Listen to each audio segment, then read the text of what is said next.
जन्म नाही पुन्हा।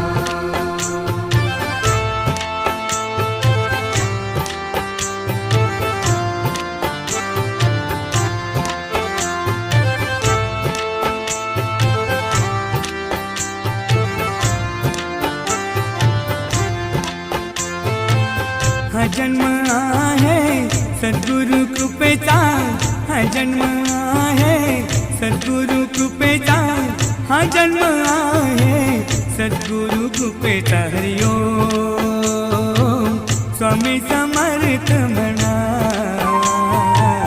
हा जन्म